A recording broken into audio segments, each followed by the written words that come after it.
Jadi berbicara tentang gereja adalah kumpulan orang-orang yang percaya kepada Kristus. Kesadaran kalau kita ada di dalam satu gereja itu karena Kristus. Saya nggak banyak lebar, tadi di awal saya sudah katakan. Bapak Ibu ada di sini karena Kristus, setuju? Betul ya, Kristus yang mempersatukan kita. Kalau kita nggak percaya Tuhan Yesus, ya nggak mungkin di sini kan ya, di tempat lain kan gitu ya. Nah,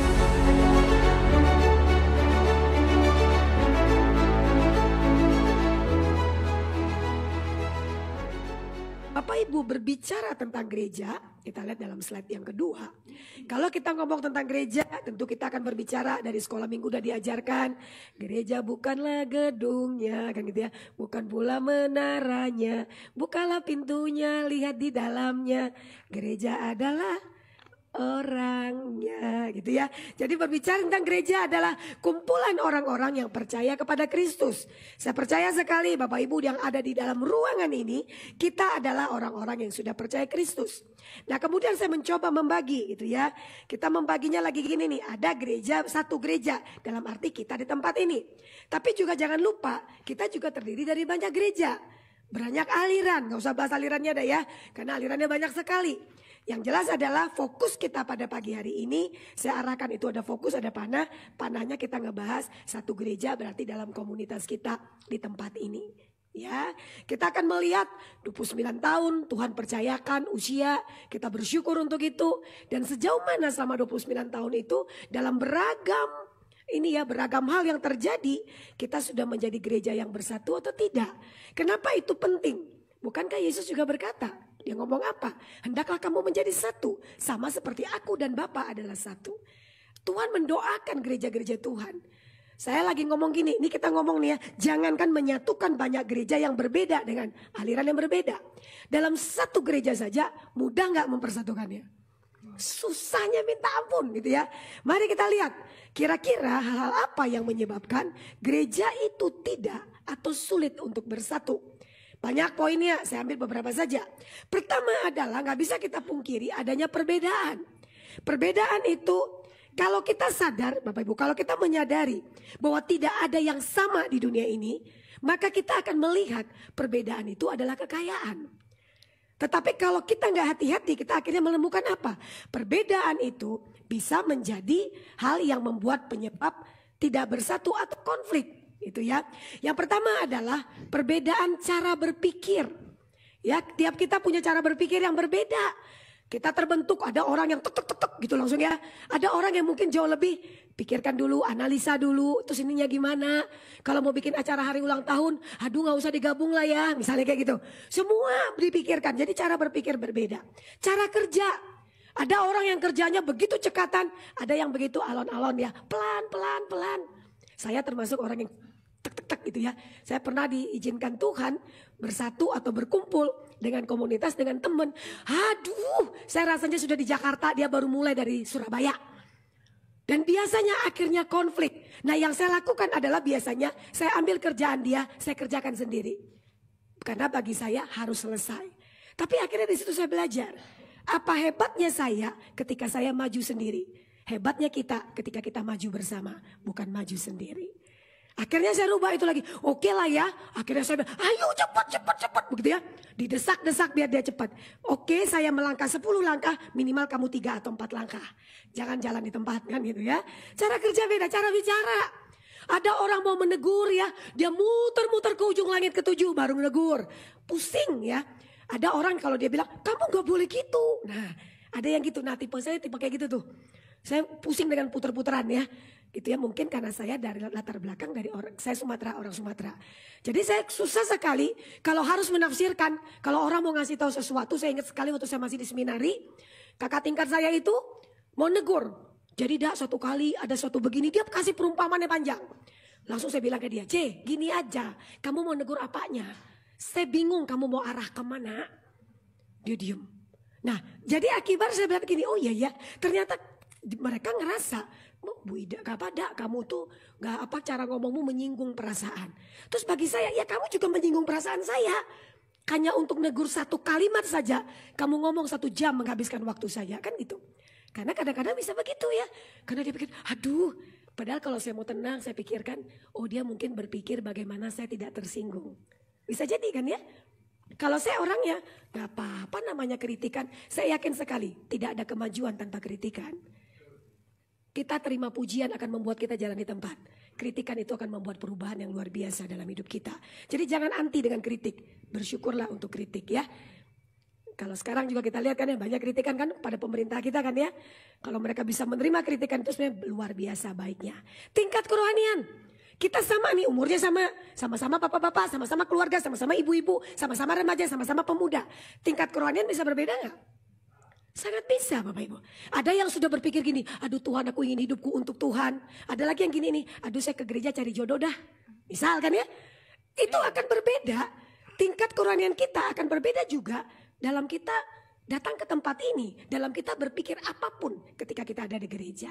Itu ya, itu yang pertama perbedaan. Kedua adalah ketidakterbukaan. Sebetulnya kan gini nih ya, kita bisa tahu misalnya ada orang ngomong, kita tersinggung. Berapa persen dari orang-orang Kristen yang langsung ngasih tahu bahwa dia tersinggung? Kalau dari 10 orang Kristen, ada 1 yang akan menyampaikan ketersinggungannya? Jangan-jangan dari 10 gak ada, bener gak? Dari 100 kali ada 1 kali ya. Maksud saya gini, oke nih kita tersinggung nih, terus kita bilang, Tante, tadi Tante ngomongnya menyinggung saya. Banyak orang Kristen memutuskan untuk apa? Diamkan saja. Tapi tumpukan. Besoknya disinggung lagi. Lusa disinggung lagi. Terakhir pindah gereja. Padahal nanti di gereja yang dipindahin itu sama lagi tuh. Karena yang bermasalah kitanya. Kenapa kita gak terbuka? Kenapa kita gak ngomong? Kita doa dulu Tuhan tolong misalnya gitu ya. Terus kita kasih tahu kepada dia. Silakan kita terbuka bahwa apa yang kita rasakan. Kita sampaikan kepada dia. Tentu dengan harapan. Orang yang kita ajak ngomong, nah ini masalahnya di situ kadang-kala. Ada orang bilang gini, nanti kita terbuka, yang kita terbukakan gak siap, malah marah. Nah memang itu resikonya. Tapi bagi saya lebih menerima orang itu marah. Daripada saya diamkan, lambat laun saya semakin tidak menyukai dia. Itu jauh lebih tidak baik di dalam komunitas. Itu ya. Nanti bisa lanjutannya kemana Bapak Ibu? Kita diam kan, kita gak ngomong. Ketika ada lagi membahas tema, semua pandangan dia akan kita tolak. Karena sebetulnya ada sesuatu yang melukai, padahal bisa jadi pemikiran dia bagus. Ada hal yang tidak dibereskan. Nah terbuka ini kadang-kadang jadi masalah. Egois, kepentingan sendiri. Kalau itu berkaitan dengan saya, oke, saya berjuang. Kalau itu tidak berkaitan dengan saya, kita menganggap ya bodoh amat lah gitu misalnya ya. Dan lain-lain. Nah Bapak Ibu dan Saudara yang dikasih oleh Tuhan, boleh slide bawahnya lagi. Gereja yang bersatu, tema yang ini yang diberikan oleh gereja ya. Lanjut lagi boleh slide ketiga. Oke. Gereja yang bersatu membutuhkan peran setiap orang yang ada di dalamnya. Setuju? Dari anak sekolah minggu yang kecil ya. Bagus tadi ya. Keren ya kalian tampilnya luar biasa ya. Nah dari anak sekolah minggu sampai nanti seterusnya. Ada tunas ya atau langsung remaja. Tunas ya. Ada tunas. Oh ini tunas. Wah keren ya, remaja gabung tunas. Bagus ya. Tunas ke remaja lagi dan seterusnya. Tanggung jawab kita bersama. Saya tadi ingat ini ya pas tampil karena mungkin hari ulang tahun. Saya lupa 2 minggu lalu ya, saya khotbah di GKT Mojokerto. Itu yang melayani sore. Pelayan sore itu dari sekolah minggu sampai orang dewasa. Ada sekolah minggunya, anak kecil 2 orang kelas 4 SD. Itu yang main drum itu ya. Saya pikir gini, wow, melayani di ibadah umum. Mereka diajar untuk mencintai, ini adalah rumahmu gitu ya. Saya rasa begitu ya dengan harapan gitu. Jadi kalau kita lihat ke sana adalah perlu yang namanya rasa bersama itu, kesatuan itu gak dibina pada waktu sudah menikah. Masuklah baru nih, enggak. Tapi dibina dari dia kecil supaya dia bisa mencintai. Saat dia bisa mencintai gereja, percayalah apapun tawaran di luar gak akan lari. Karena sudah ada cinta di dalamnya. Kan gitu kan ya. Nah Bapak Ibu oleh karena itu bersama-sama kita lihat di sini. Membutuhkan peran berarti yang ada di ruangan ini. Jadi bukan tugas majelis gereja. Bukan tugas hamba Tuhan saja. Tapi tugas setiap orang yang berkata dia adalah gereja. Sebagai kumpulan orang-orang percaya itu. Saya sangat tidak oke ketika mendengar kalimat. Wah itu kan tugasnya hamba Tuhan. Penginjilan tugasnya hamba Tuhan. Hamba Tuhan iya. Emang yang lain bukan hamba Tuhan. Hamba siapa? Masa dibilang hamba setan? Kan tidak kan ya Bapak Ibu. Lah benar gak kan kita ngomong nih ini hamba Tuhan penginjilan. Terus yang bukan hamba Tuhan sekolah teologi apakah tidak punya tugas menginjili? Ketika Yesus naik ke surga, pergilah jadikanlah semua bangsa muridku. Apakah dibilang untuk STH saja? Pendeta saja? Evangelis saja? Guru agama saja? Atau semua orang Kristen? Semua orang Kristen kan? Wah, bagus ya. Nah kita lihat berarti dari kecil ya. Awas ya kamu kalau nggak beritakan ya. Nggak ya. Nah kita lihat di situ adalah apa? Semua tugas kita termasuk untuk membuat gereja itu bertumbuh bersama untuk menjadi satu. Boleh lanjut lagi? Karena itu mari kita belajar dari Filipi pasal 2, 1-11. Tadi saya sudah katakan fokus kita 1-4. Pertama adalah Bapak Ibu dikatakan Filipi di surat ditulis Paulus waktu dia di penjara. Dia melihat bahwa ada perpecahan di dalam gereja. Jadi kalau kita lihat sebetulnya dalam perjanjian baru ya. Korintus juga kan penuh dengan perpecahan kan ya. Merasa lebih rohani lah, lebih baik lah. Kayaknya cukup banyak ya. Saya baca satu analisa orang ya. Katanya bukti sesuatu atau mungkin komunitas atau organisasi itu berkembang. Itu adalah satu, munculnya ajaran sesat. Yang kedua, munculnya konflik. Konflik itu ternyata adalah salah satu ciri bahwa ada perkembangan. Persoalannya adalah banyak gereja atau komunitas yang tidak bisa mengatasi konflik dengan bijak. Itu yang membuat akhirnya perkembangannya jadi menurun. Kalau dia bisa mengatasi dengan bijak, perkembangan itu akan konflik itu akan membuat semakin terikat, semakin satu.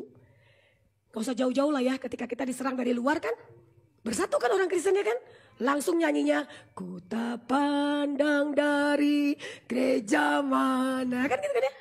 Tapi ketika aman-aman saja, wih itu alirannya sesat gitu ya, nggak cocok itu. Oke lah, kita mungkin bisa berbeda pandangan dalam doktrin, dalam teologi, bisa saja. Tapi kembali lagi ya udah, kita belajar untuk mengingatkan. Dia tetap ngotot, kalau bagi saya ya terserah, bisa baca sendiri kok Alkitabnya, bisa belajar sambil kita mendoakan misalnya gitu ya, supaya nggak terjadi perpecahan yang semakin parah gitu ya. Terus dikatakan lagi, bagian ini tadi diberi judul nasihat Paulus supaya hayo jemaat Filipi bersatu. Dan yang menjadi contoh kita adalah Kristus sendiri ya, dalam teladan kerendahan hati. Oleh karena itu mari bersama-sama gitu ya. Apa yang kita, tadi poin saya kan adalah saya mengajak kita bagaimana cara agar kita menyadari bahwa setiap kita punya peran untuk gereja bersatu. Poin 1 adalah, boleh lanjut lagi. Kesadaran kalau kita ada di dalam satu gereja itu karena Kristus. Saya nggak panjang lebar, tadi di awal saya sudah katakan. Bapak Ibu ada di sini karena Kristus, setuju? Betul ya, Kristus yang mempersatukan kita. Kalau kita nggak percaya Tuhan Yesus, ya nggak mungkin di sini kan ya, di tempat lain kan gitu ya. Nah, dan di dalam Kristus itu, dalam ayat 1 ada 4 yang ditulisnya. 1 ada nasihat. Berarti dalam komunitas kita yang didasari Kristus ini, wajar dong kalau kita saling menasehati. Wajar nggak sih? Kalau wajar, kenapa mesti tersinggung? Kan kadang-kadang gitu, kan namanya kalau kita wajar gini. Nah, saya pakai istilah ini Bapak Ibu. Ada yang sempurna di antara kita? Gak ada, terima kasih Pak ya kerasnya. Tidak, gak ada yang sempurna. Kalau ada silakan berdiri. Saya mau lihat dulu ya, siapa tuh ada yang merasa gue sempurna gitu ya. Silakan berdiri, siapa yang ada yang sempurna. Oke ya, gak ada yang sempurna. Berarti anak sekolah minggu, saya pakai komunitasnya aja ya. Anak sekolah minggu tidak sempurna, tunas remaja tidak sempurna, komisi bapak tidak sempurna, komisi ibu tidak sempurna. Ada apa lagi? Komisi apa lagi yang ada? Komisi macam-macam itulah ya. Tidak sempurna, gak sempurna semua kan? Itu artinya ketika Bapak Ibu dalam beragam komisi itu disatukan dalam gereja GKT Nazaret Taman Pondok Indah ini. Artinya Bapak Ibu diminta untuk saling menyempurnakan. Karena gak ada yang sempurna. Karena kita gak sempurna, butuh nasihat, butuh dikasih tahu. Saya ingat sekali ada seorang mahasiswa, tiba-tiba ini saya yang ngasih evaluasi saya mengajar. Ibu Ida tiap kali mengajar sebaiknya berdoa dulu, minta hikmat Tuhan. Terus gue pikir gini, gila nih ya, berarti gue gak pernah berhikmat nih kan gitu ya. Saya cari ini tulisannya mana ya. Dulu kan masih pakai tulis tangan ya, waktu saya masih awal-awal 2009-2010. Sekarang kan sudah pakai ini semua ya, online semua. Dulu masih tulis tangan. Saya cari tulisannya, wah ini tulisannya sama gitu ya. Ujian dia dengan evaluasi dia. Saya panggil, anaknya sekarang di Jogja ya, dia bekerja di Jogja, anak psikologi. Terus saya panggil dia, terus saya bilang gini, nak kamu kah yang tulis ini? Saya tunjukin, dia diam gini, mati dah, fail nih, kan gitu kan ya. Fail maksudnya gagal, ngulang dah semester depan. Terus saya tunjukin nilai dia tuh 90 lebih. Kalau 90-an itu berarti A. Saya bilang ke dia, ini nilaimu 90 lebih, berarti kamu A. Kamu rekam, kalau kamu takut saya nanti berubah pikiran, nilaimu gak akan saya ubah. Tapi saya pengen nanya sesuatu kepada kamu. Siap Bu Ida, nggak usah saya rekam, saya percaya. Oh syukurlah ya kalau percaya. Apa Bu Ida? Saya mau nanya, apa sih maksud kalimat kamu ini? Bu Ida kalau ngajar harus minta berdoa dulu, minta hikmat Tuhan. Emang tiap minggu gua ngajar gak ada hikmat Tuhan? Dia diam, gini loh Bu Ida. Ibu Ida ingat gak? Waktu itu Ibu Ida pakai video, I not stupid, I not stupid ya. Yang anak-anak kecil bodoh lagi. Dalam cerita itu ceritanya memang dia bodoh ya. Ya, anak-anak yang kumpulan satu sekolah tapi dibuat level apa misalnya mungkin yang ini bodoh-bodoh agak tinggi dikit agak gitu loh.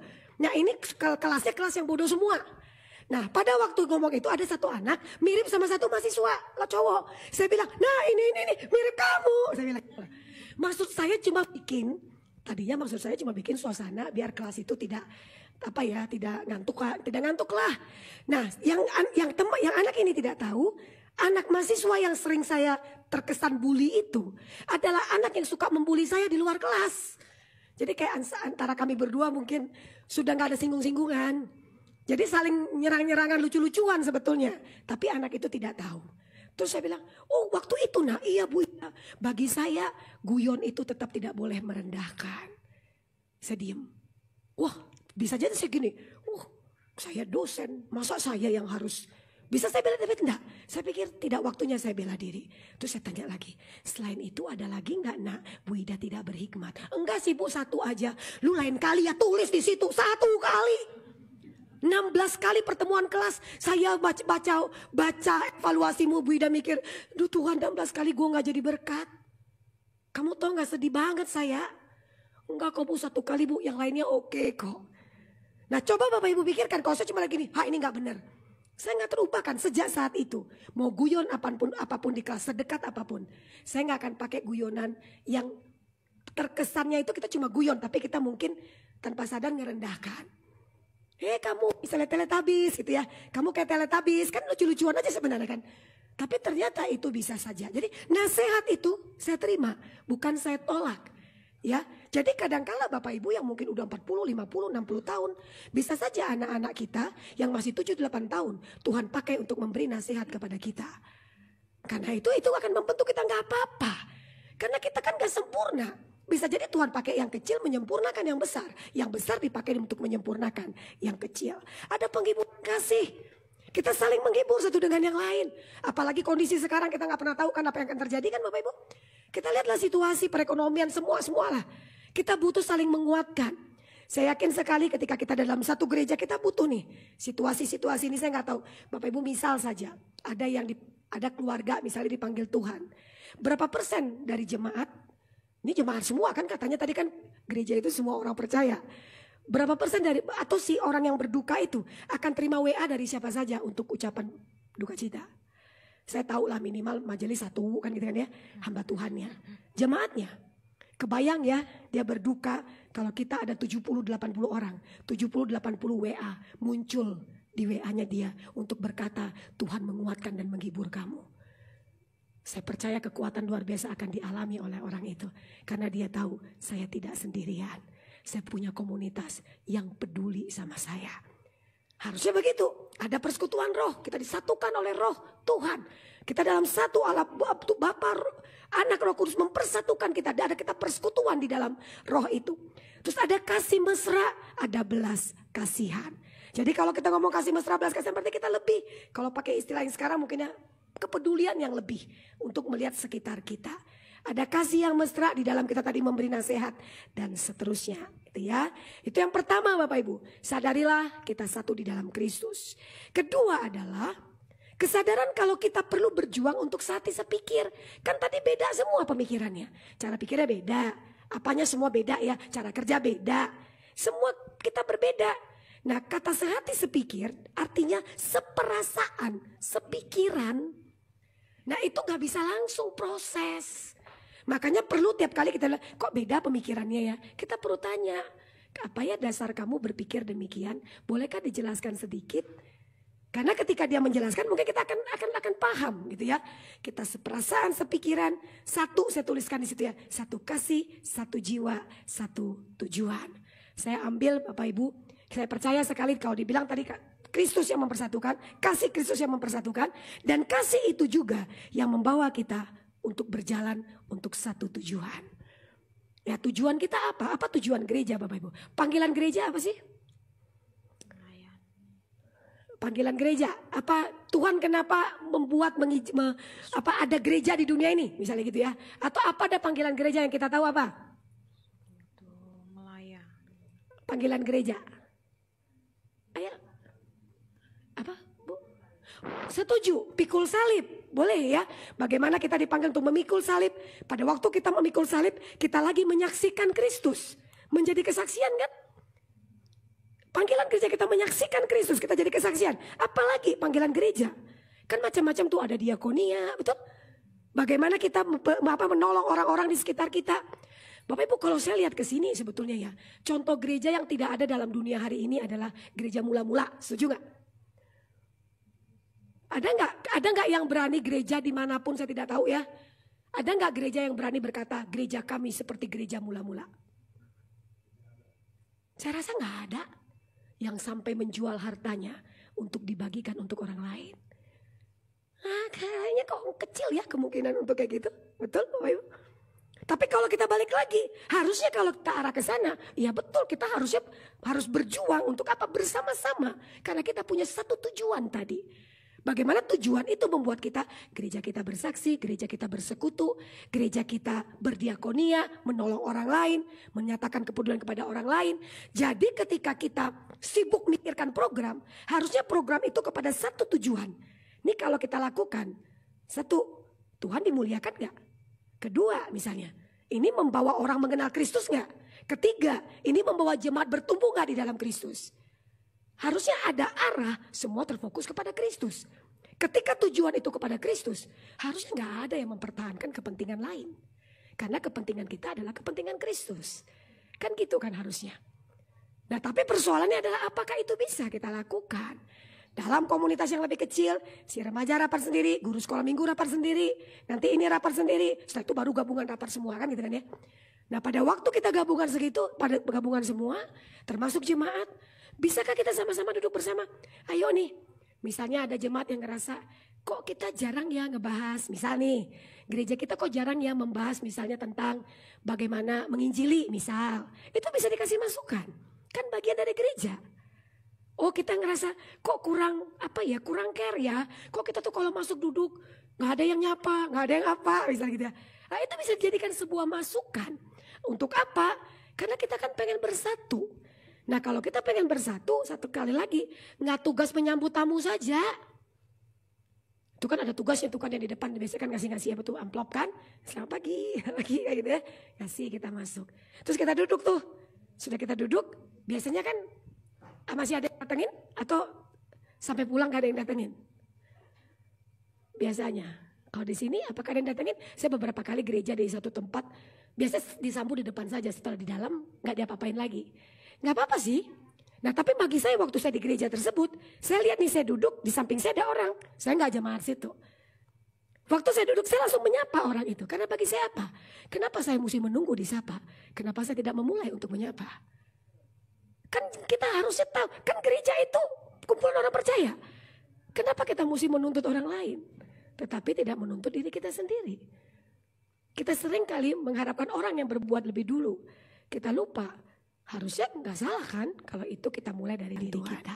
Bapak Ibu, mari sama-sama kita stres dengan kepentingan kita melupakan kepentingan Tuhan. Padahal gereja bukan untuk memuaskan kepentingan kita. Gereja itu adalah untuk memuaskan kepentingan Tuhan. Karena gereja itu milik Tuhan, bukan milik kita.